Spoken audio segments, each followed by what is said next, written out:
What up? Welcome to another episode of Here Comes the Good Part, where I'm documenting the build out for our new storefront.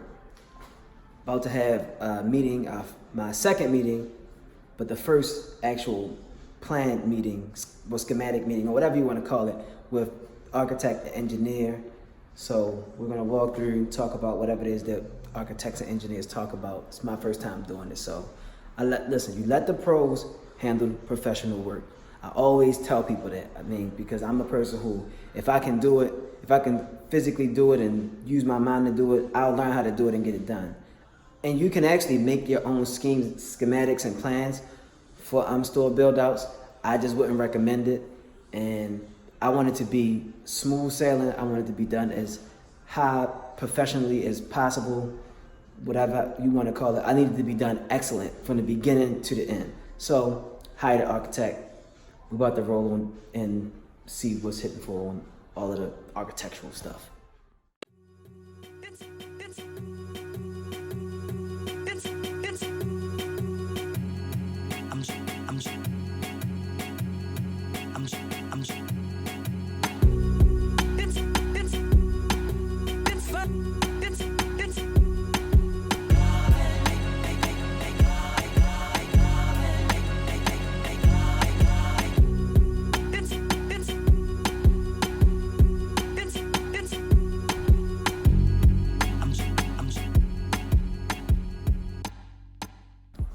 So, just right with the architect and the engineer, I refused to carry this camera around and talk the whole time I was doing it. So, you guys got the time-lapse video.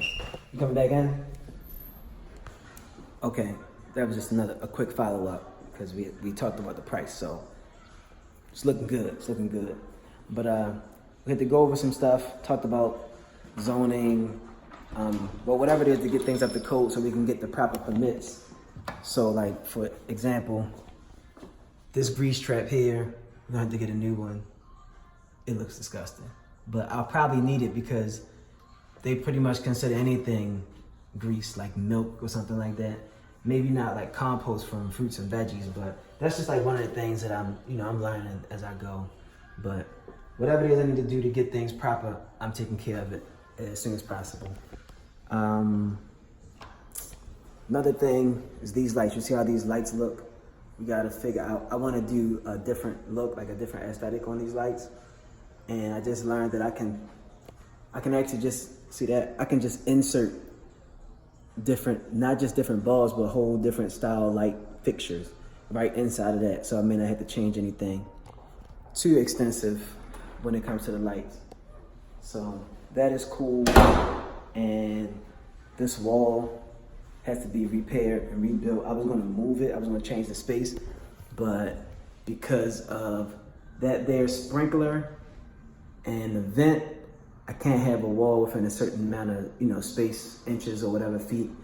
So I'm probably just gonna leave it where it is and just rebuild it in that space. And that's cool. I would like to have a little more space for retail, for you guys to sit down and chill and have, enjoy your experience, have a good part co. But it's not that big of a deal. It can be handled. You get creative and you make things happen.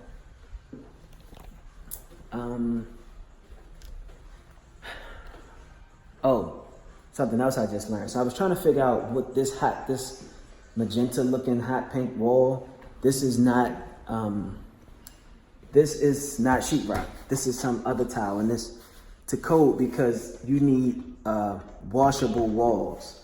You need a tile that you can, you need some kind of surface that you can clean because it's a part of the service area and kitchen area. So I'm gonna get creative with that. That's why you see a lot of tile behind the countertops and work areas and stuff like that. So this may end up being tile, or I may do a different color of this or paint over it. And then the same thing goes for what's gonna be in the kitchen. It has to be a washable surface area.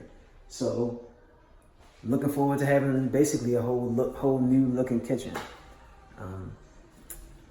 I didn't really expect it. I didn't know I was going to do that much work. Basically, whatever they did before, they got away with a lot of stuff. Not saying it was illegal or wrong. It wasn't like to the max. They didn't do everything they could, and they probably didn't need to. It was a bakery, so it's minimal cooking.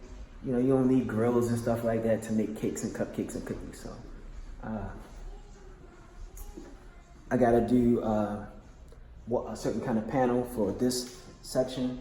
We're gonna rebuild this whole wall anyway, but I gotta do a certain kind of panel for this section so you can get to the sewage drain that's behind this. So the code is that I have to have a certain kind of panel so you can access the sewage drain. Minimal changes. This is the bathroom. I'm gonna have to get a new one of these. This is a shutter or the closer so it can push the door closed automatically for whoever's using it. Just little things to get up the code. It's pretty much straightforward, man. It's just demo all of this stuff, get the permits, figure out exactly what I can or what's necessary, because I can do pretty much whatever I want. I just got to make sure, you know, we got the plans for all the things that I do want to do, and then we're just gonna get to work. So I'm trying to do everything I can as soon as I can, as far as demo and prep. But I can't do construction until I have certain types of permits from the architect. That's why you hire an architect. If you don't know what it is, you got to do all the steps that it takes to get to these things, to get to doing construction, so on and so forth. You have to learn all that on your own. And I don't have time for that because I have to do all the other things it's going to take to get this baby up and running. So I'm very grateful to have found an architect who knows what he's doing, and we're about to put in some work. Catch you guys in the next episode.